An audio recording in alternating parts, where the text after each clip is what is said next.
Where is this? Where am I? Emily woke to an overwhelming smell of musty earth and gluttonous thick air. Where was she?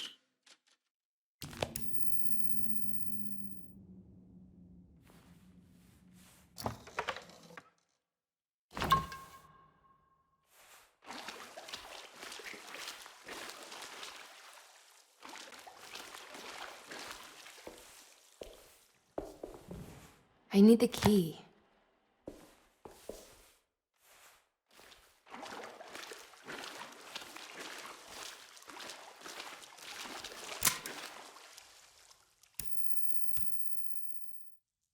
Oh, come on!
That's better.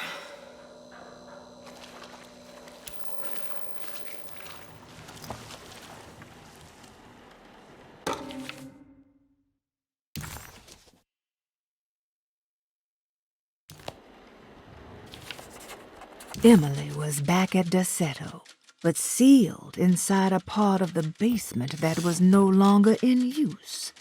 This was clearly a mistake. Emily had confronted her trauma. She deserved her freedom to carry on with her work on the contract. This prison felt like an insult, like the dog man was cheating her. If he wasn't going to honor her progress, then she was on her own. Of all the paperwork left inside this place, there had to be some document showing her a way out. She just had to figure out what the rooms were and how they were sealed.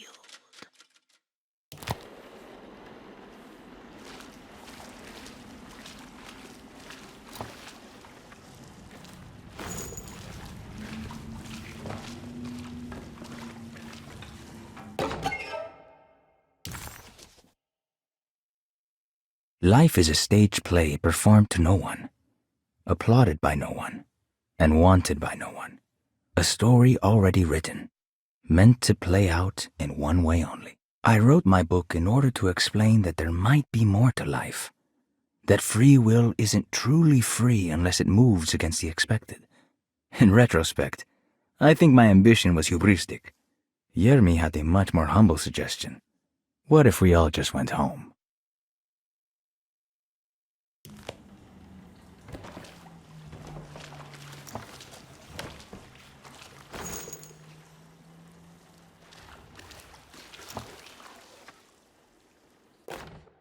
Closing the Refuge, June 17, 1919. It is with a heavy heart that I must declare the Derceto Refuge to be harmful beyond saving. As an emergency hospital, we have over the last 2 years treated hundreds of patients suffering the so-called Spanish flu. Unfortunately, our mortality numbers are unforgivable. While the influenza in itself was often successfully treated, many died of fungal infections and sudden acts of violent madness. In order to dismantle the refuge safely, building engineers will survey what parts of the house are especially contaminated by the peculiar rot discovered by Jean-Baptiste Bois. The rot is believed to be the main perpetrator in spreading the deadly fungal infection, but also the cause of the incurable madness. The most Afflicted rooms will then be sealed permanently to create a cordon sanitaire. As the dead seem to exacerbate the spreading of the fungal infection, all bodies that can't be cremated by tomorrow will be forever entombed inside Derceto's sealed section. The refuge was never meant to be permanent, and as the influenza epidemic seems to be in decline, it stands to reason that we shut the facility altogether. Many brave volunteers have helped for very little pay to treat those in need for almost 2 years, and we are forever in their debt. All surviving patients will be transferred to other medical facilities around New Orleans as soon as possible. At the end of the summer, we should be able to leave Derceto to recover. Dr. Isaac Herbert.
What's that?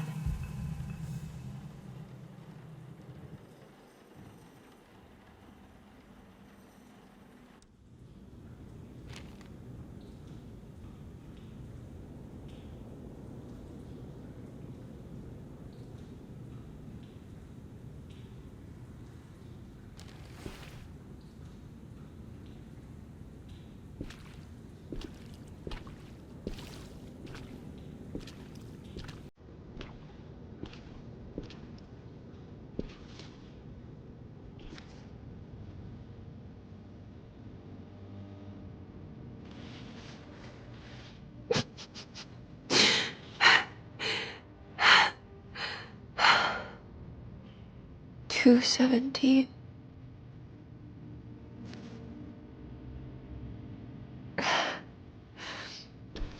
Oh, John. I didn't know this is where you would end up. I didn't want to know. I stopped visiting you because I couldn't stand the indignity of your awful illness. I was ashamed of you. Ashamed of myself. Forgive me. Please, John. Let me go.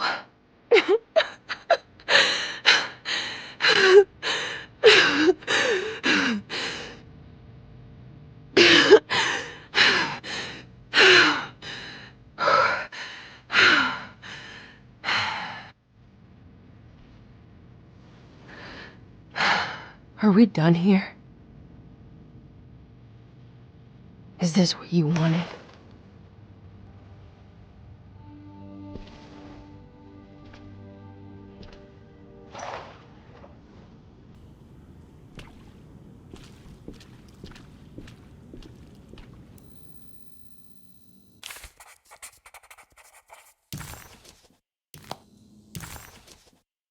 John Marcus died at Derceto of the Spanish flu. Emily stopped visiting him because she didn't want to see him waste away.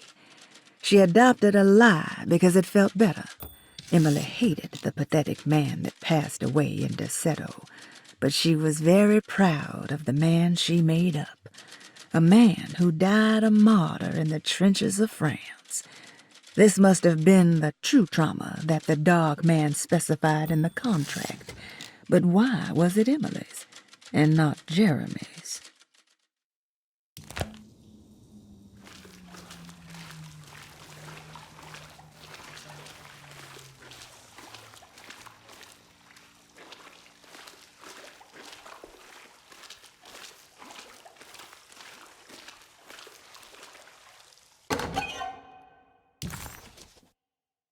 The sign resembles a blessing, save that the first and little fingers are both folded beneath the thumb, whilst the second and third fingers are held up. This dark blessing is said to protect against evil, much like the sign of the horns, which is quite similar, but has a reverse schema. The truth is that the dark blessing is a sign of submission, a complete capitulation to our lesser selves.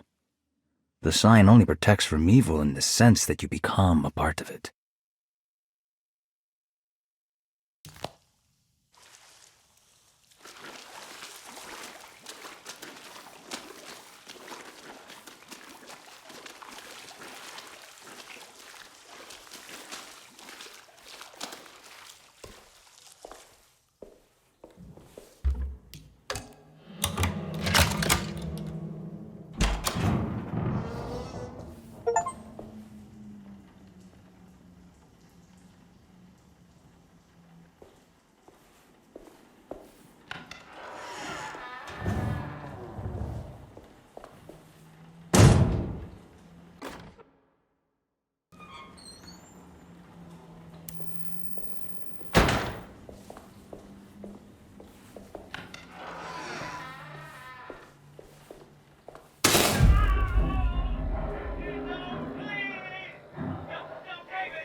Radiography, patient Jeremy Hartwood, date June 14, 1930.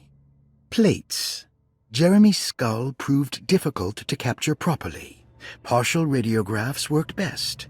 A complete picture of the brain can be assembled by piecing 3 plates together. Observations. Even when looking at an assembled version, a shadow covers significant parts of Jeremy's brain. Possible tumor, but more likely that the equipment is failing. Jeremy reacted strongly to the pictures and claimed to see a giant clay worm eating and displacing his memories. Notes.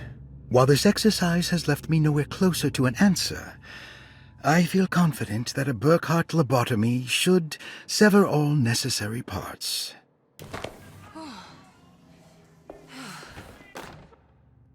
Hypothetical psychosurgery based on the ideas by Burckhardt and the St. Petersburg research could end up saving Jeremy's mind.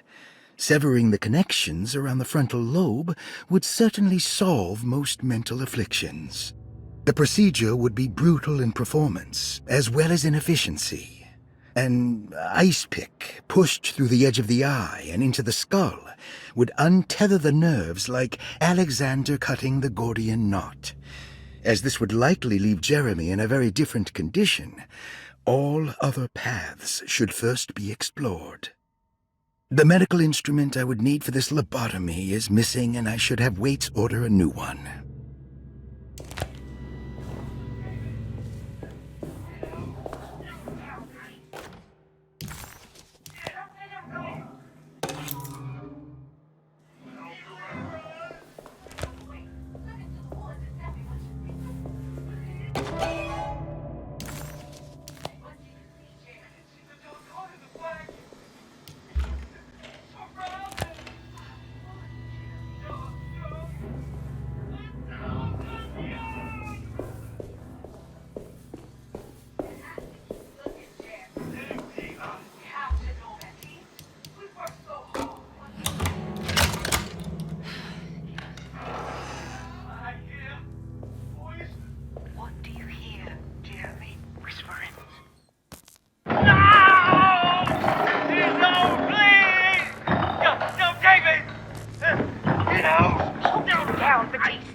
What do you see, I Jeremy? can see the dark heart of the bayou. It is surrounded. By what, Jeremy? Dark young. 1,000 young! You're all right, Jeremy. Don't you worry about that. You have to keep looking, Jeremy. Let him be, Lottie. We have to know, Baptiste. We've worked so hard. What can you tell us, Jeremy? Please, give us something. I hear voices. What do you hear, Jeremy? Whisperings. A giant. It's the young. They're praising her. The mother. Tell us what they are saying. What are they saying, Jeremy? Ever the praises and abundance to the black goat of the woods. Hear us, mother, and take pity on us. This is some messed up stuff. What else, Jeremy? Accept our sacrifice and judge our worth. Iha! Iha! Iha! Iha! Shabnagarad! Iha! Shabnagarad! The black goat of the woods with 1,000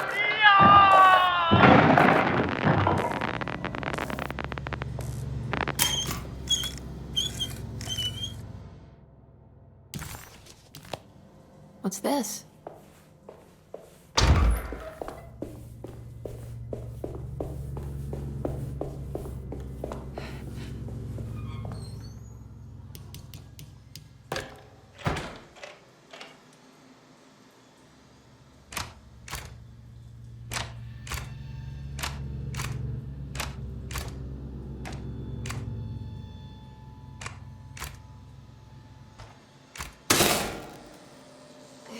Oh, that's better.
I guess I never got a chance to look around this place.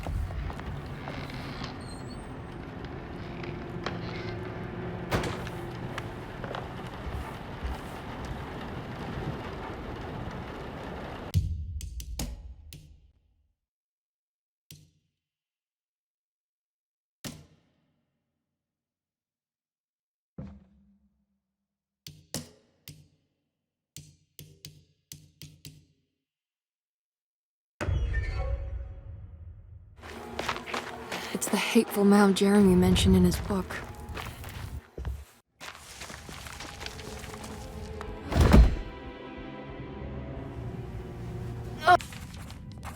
I'm back at Derceto.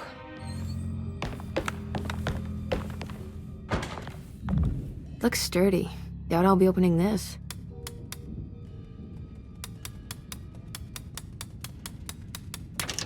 Oh wow, I can't believe I guessed the combination. I must be some...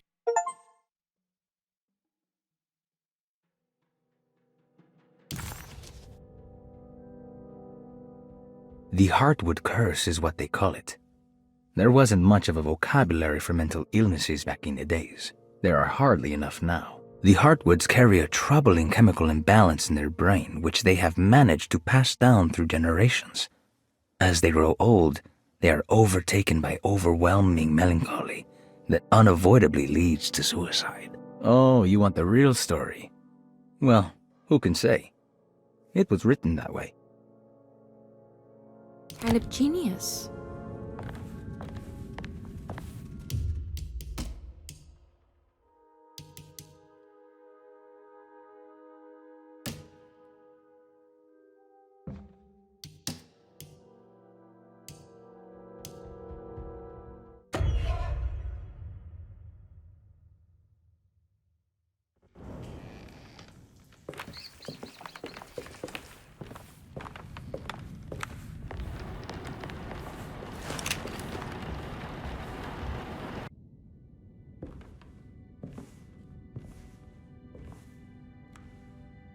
They're coming. I have freed hellish forces, and now the price must be paid. Derceto is the prey of evil. The sun is setting. They will find my body, but will not have my soul. I can imagine the master's fury and the terror in the hearts of his slaves. I hear their footsteps. Some may understand what I have done. May God forgive me. Farewell. What would happen if I refuse? Would the whole world come apart? Or would everything conspire to make a new story? Maybe one where I live.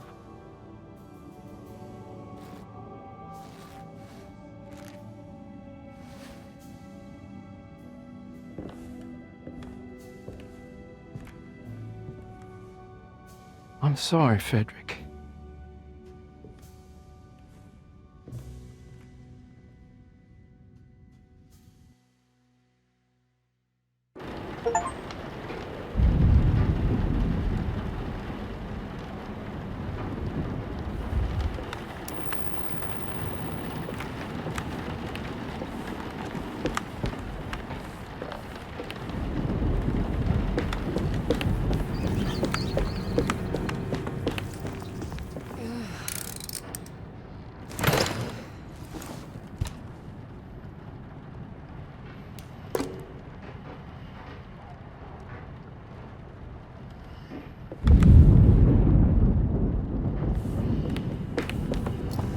What's this?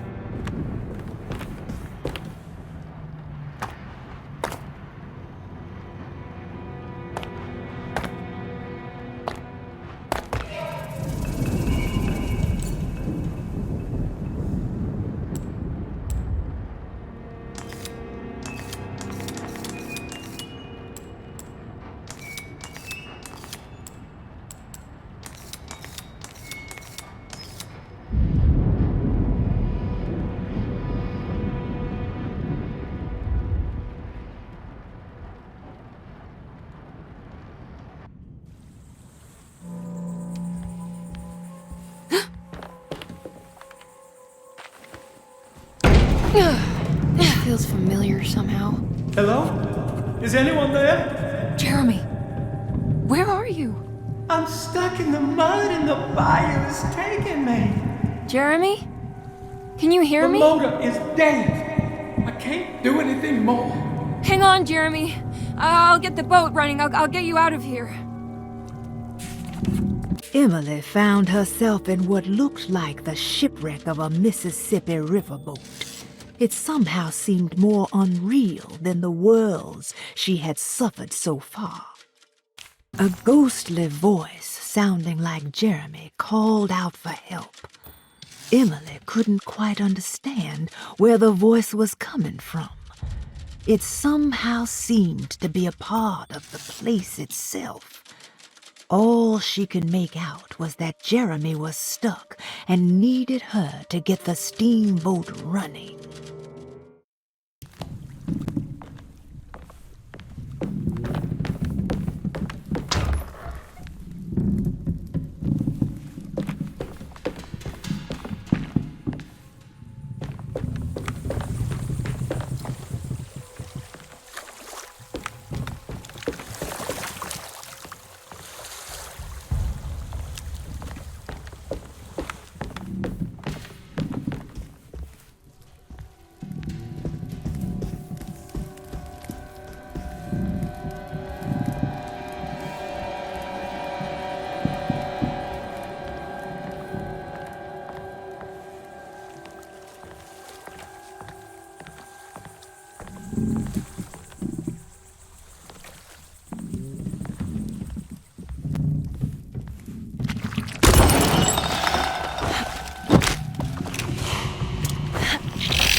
The boat is run aground, crashed right into the bayou. If I get the motor running, I could try backing into the river.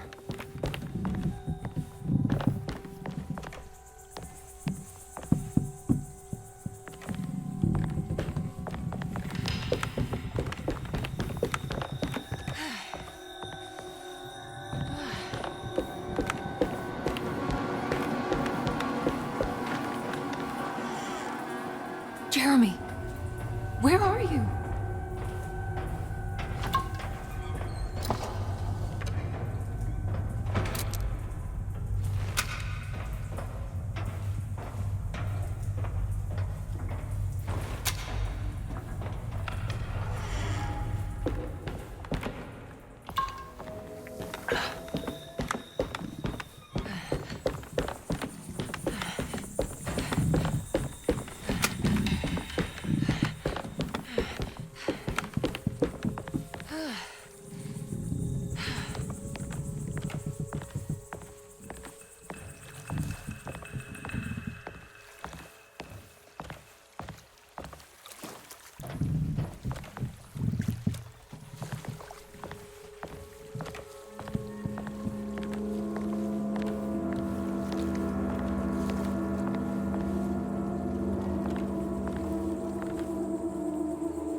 The winch seems to be powered by electricity. Maybe I can find a way to turn it on.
I can break the...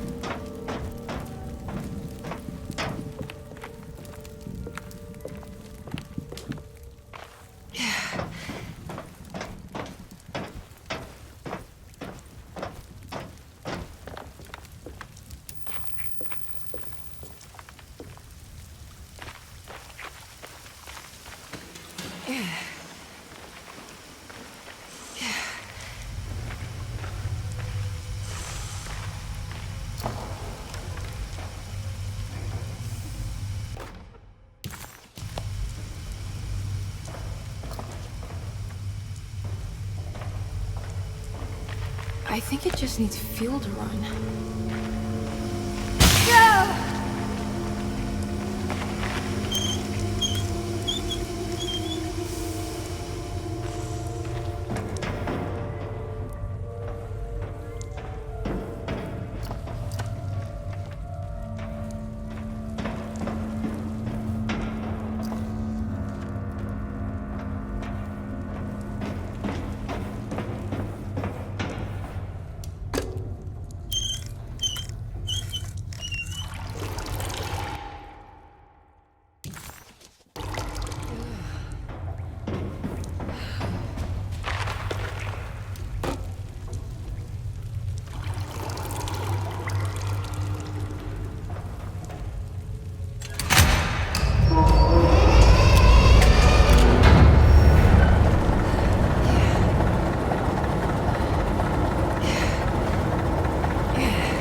We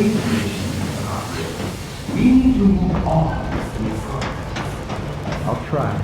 Jeremy? Are you ready to tell me what's happening? What's happening? I put a rope around my neck, and then I strangled all life from my body. Uncle! Are you under the impression that you died? Yes. No. I was supposed to die. What does that mean to you? That you were supposed to die? I'm the catalyst. I had to die to make the story happen. What story? What are you referring to, Jeremy? 30 years ago, Frederic needed me to die. Jeremy! You're not making any sense, Jeremy. Come back. Find your focus. Uncle? I cheated everyone. I didn't play my part. I escaped my doom. Destiny! Again, find your focus. Jeremy! Now everything is wrong. Nothing is in place. Hey, listen to me! We're gonna drown! Calm down, Miss Hartwood. You're not in any danger. But... Jeremy... He was here, wasn't he? Miss Hartwood, I am beginning to suspect your family curse is catching up with you. Have you ever talked to a doctor about your condition? No. No, I was just confused. I thought I saw him for a moment. I'm fine. I'll let you be. Miss, I want you to know I'm here to help, if you need me.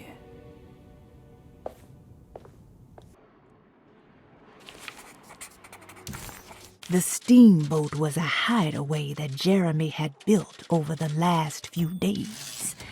Having seen his memories extracted and expanded into physical realms by the dog man, his unconscious mind had decided to take the chance that Jeremy could manifest a world in secret. A world that wasn't sanctioned by the dog man. Deploying his own self-deceit as a gambit against his dog master.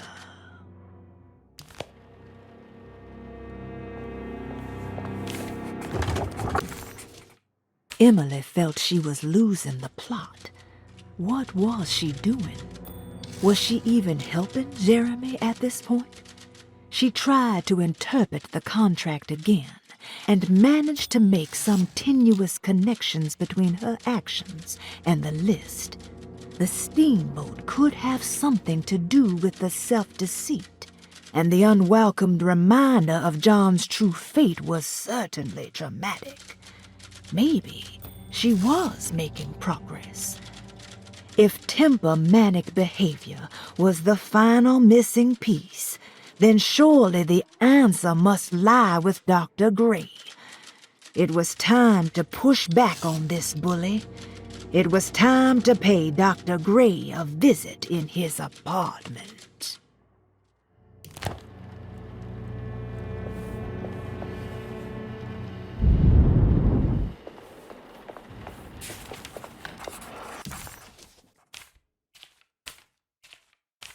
Emily felt she was losing the plot.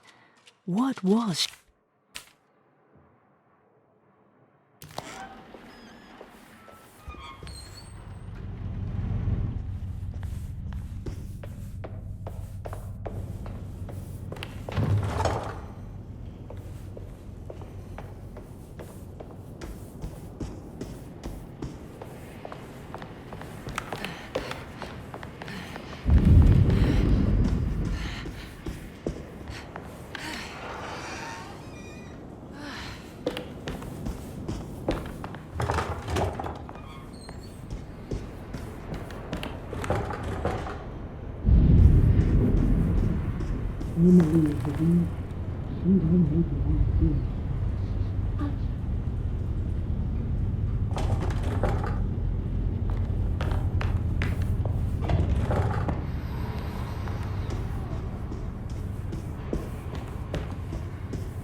blocked.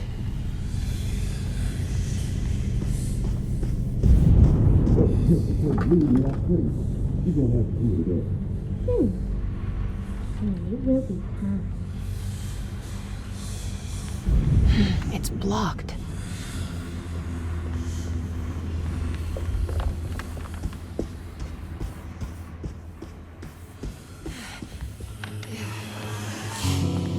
Miss Hartwood, lock the door, will you? I'd rather not run into dear Dr. Gray if I can help it. This feels strange. So very strange. Emily felt detached, as if watching herself from across the room, awkwardly attempting to help Detective Conby solve the case of her missing uncle. What was happening to her? And why did this place feel so familiar?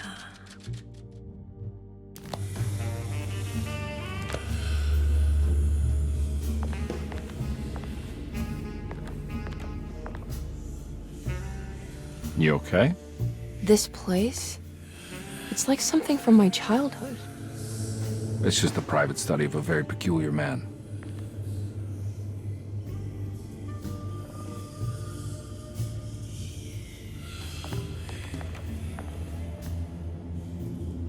I think this is it. I'm properly mad. You should be. Dr. Gray's playing with fire. Derceto's a powder keg of loonies, all ready to play their part in a murderous cult.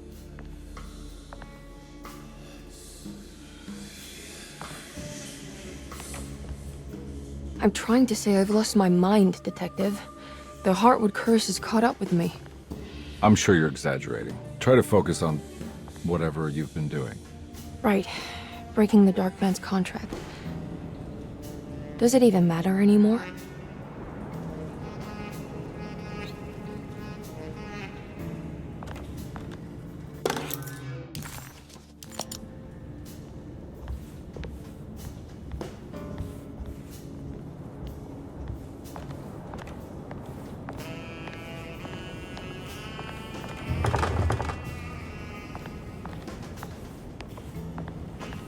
There's a book missing.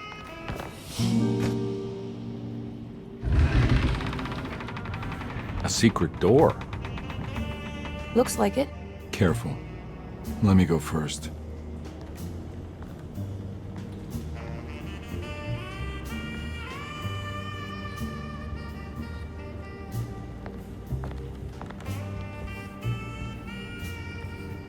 Now we're talking. Great job, Emily.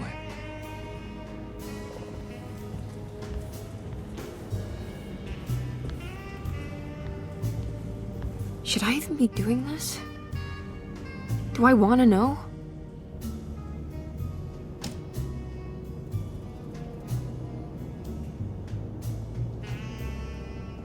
Jesus Christ, why would you paint this, Jeremy?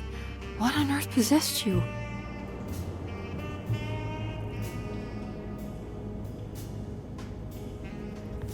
Oh God.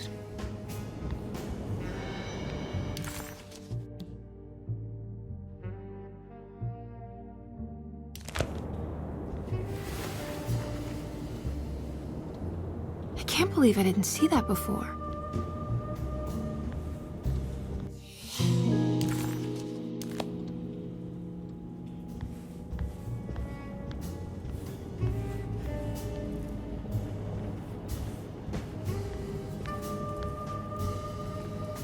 Found anything? Oh, Dr. Gray's in so deep, I knew it. He's as mad as his patients. I mean, look at this. She who can till the soil of this sick world and begin again, the black goat of the woods with 1,000 young. Absolute insanity.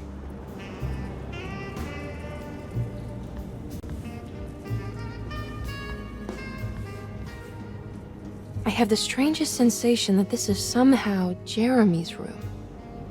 What? No. This is Dr. Gray's private quarters.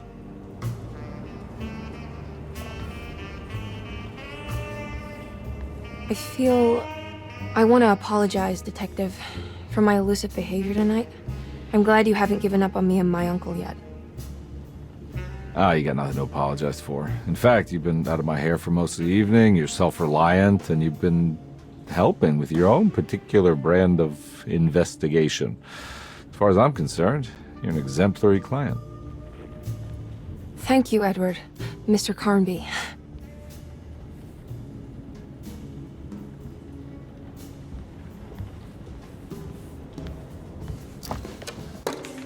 Good to finally meet you, Mr. Hartwood. I'm here on the behalf of your brother Philip. You were expecting me, weren't you? Yes, you're from Derceto, no? That's right. I just wanted to ask you a few questions to see if there is anything I can do to help you and your family. Okay. I understand you're full of imagination. You make up a lot of things. I suppose. And you obsess over them, blurring reality and fiction. Sometimes. Do you want to tell me about the Dark Man? No, I don't. That's all right. Perhaps there is something else you can tell me. Something you know to be made up, but you hold dear. Juan? John? Who's John? No, Juan Luis Jorge. Oh, wait there a moment. Here, take a look. Is he... Oh, he is the author. It's a magnificent book. Life-changing even. The real Juan is long dead, but I like to think of him as my friend. My most beloved friend. I see. Do you often do this? Fantasize about people you read about? No. Well, there is Jacob. Who is Jacob? Turn to the last page.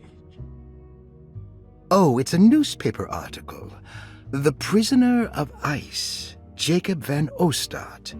Is he also your beloved friend? Oh, no, Doctor.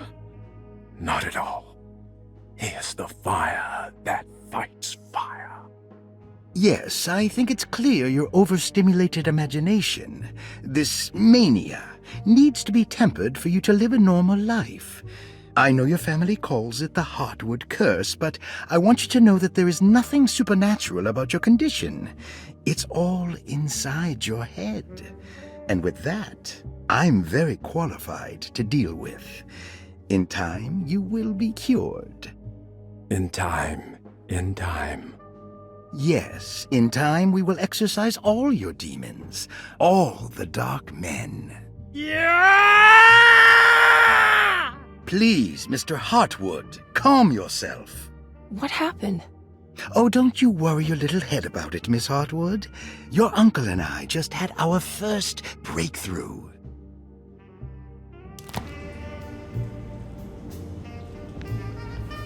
This has something to do with the numbers for the talisman. The Snake Dagger, a monograph by Yael Klein. In Ludwig Prin's book on pagan rituals called The Mystery of the Grave, as translated by Nicholas Vachy, there are several references to a sacrificial dagger called the Snake Dagger. It has long been thought of as a poor translation of the original text, that it would be more appropriate with worm dagger from the Latin vermis cultrum. This seems natural following the recent consensus that the original title of Prin's book, De Vermis Mysteris, should literally translate to the mystery of the worm. However, this would take away from Vachy's great effort at translating the underlying meaning of the words and revealing several cultural beliefs.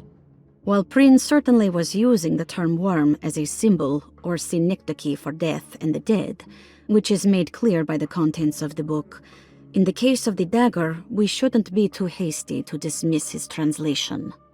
Reading through Vachy's correspondence with his patron, it appears that he had more than just the Latin text at his disposal.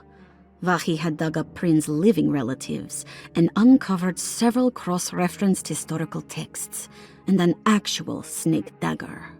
The dagger was dated to the early Middle Kingdom of Egypt and had such a clear shape of a wave that Vachy considered calling it the sinusoidal blade. Knowing the full story, it seems prudent that he chose to translate it as snake and not worm. There are several reasons why this choice of word helps us understand the pagans that Prynne's book attempts to describe.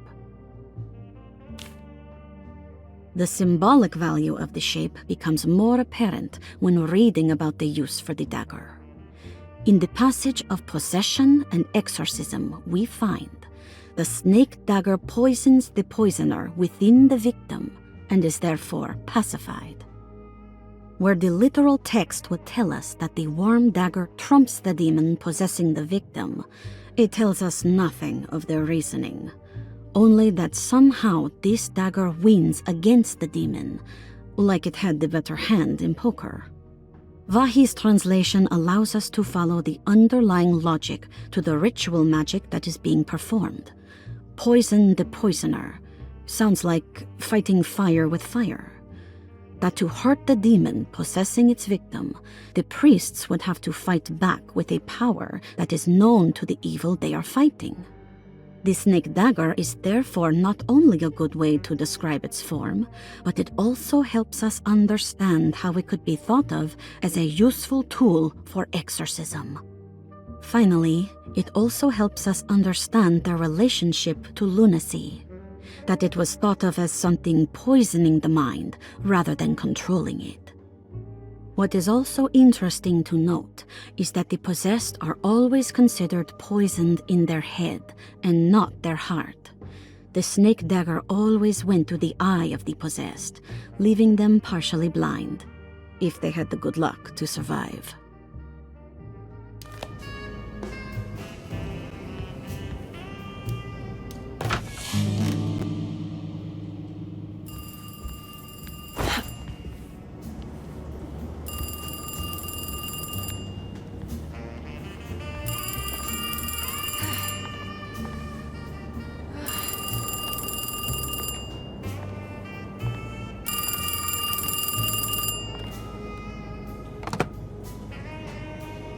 Hello?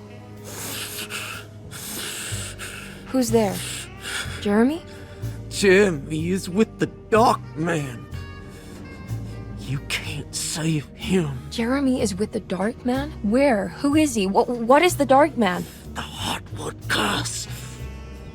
He will come for you too.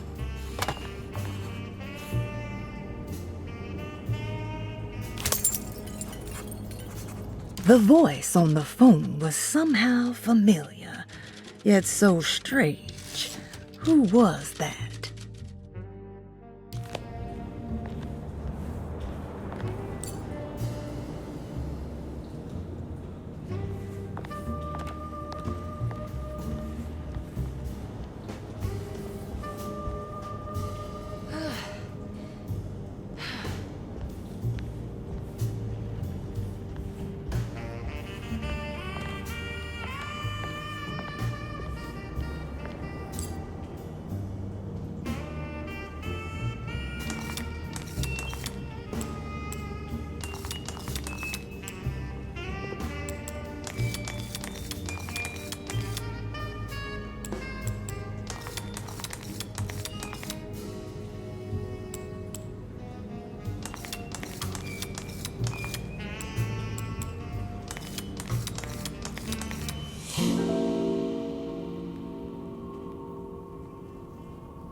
You heard the telephone ring, right? No, the telephone's cut off.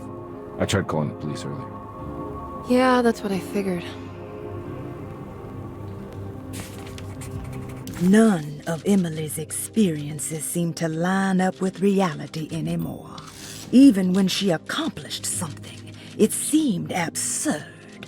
Was this what it was like to be completely consumed by the Hartwood curse? Not mind-numbing terror, but a continuous state of confusion breaking you down.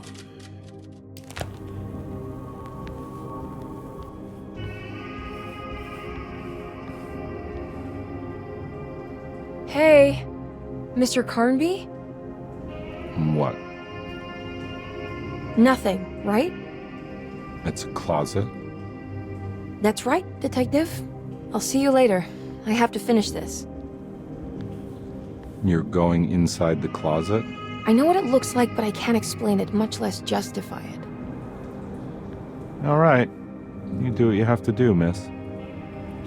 Goodbye, Detective.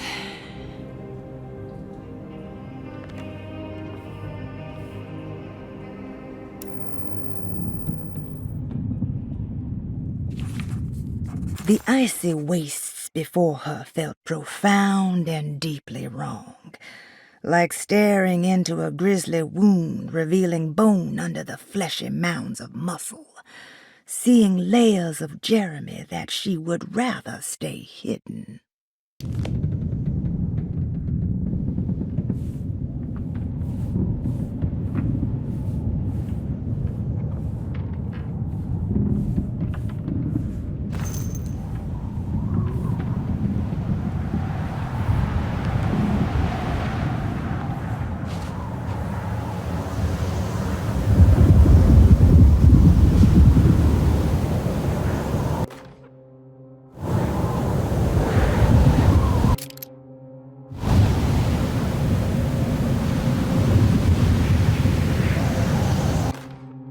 We found the ancient stellarium perched on a cliff facing the Arctic Ocean after a day of sailing due north of the Eskimo encampment. Jacob van Oostad was our most keen member of the expedition. He had been chasing down the source of a peculiar type of crystallized metal present in several sacred items among the natives on the northeast coast of Greenland. The site was a remarkable find for any explorer, and we were all enraptured in our search for enlightenment and meaning. The surviving architecture seemed almost unearthly in origin and astonishingly sophisticated. The metal Jacob was searching for was abundant, almost ubiquitous. We were so taken by our find that we were surprised by the sun falling below the horizon. As we quickly picked up our gear, ready to head back to our camp, Jacob van Oostad declared that he wanted to stay. He was adamant. We begged him to reconsider. The night would be getting colder by the hour, and we feared for all our safety. Jacob refused, threatening us with violence if we wouldn't leave him alone. As the snowfall turned heavier, we left him there on his own. The next day, the weather became worse, and we had to spend hours enforcing our shelter as our tents became increasingly useless. The group had written off Jacob, thinking he must be dead. I had an urge to make one final attempt to save him, so I headed out as darkness fell with a handful of flares and headed toward the coast and up the climb, towards the stellarium. That's when I saw him, transfixed by a burning sky, that celestial lantern. Jacob keeled over and let out a painful shriek that struck me with such fear and pity. He was crying in agony, for the cold weather had ravaged his flesh. I called out to him, and he turned to face me. His vacant stare held me in place like a needle through a butterfly, and he said, "You must leave now, Herstan. Go, and never come back." And so I left.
What do you want? Emily, you should not have come. Yeah, hey, we can talk about this. It's too late for that. It's too late.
Dark man is gonna be in the middle of your existence, Jeremy. Then at least set everything in order.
I did everything you wanted to break the pact. What else can I do?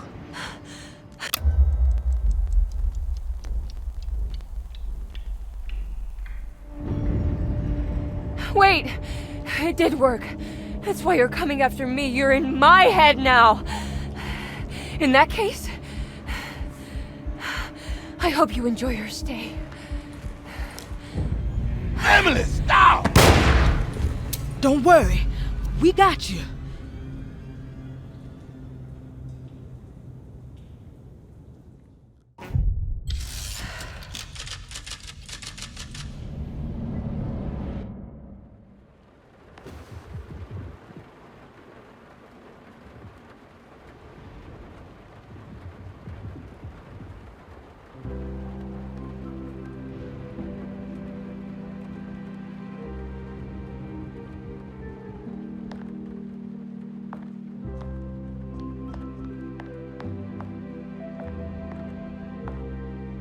Are you alone? Or is he in there with you?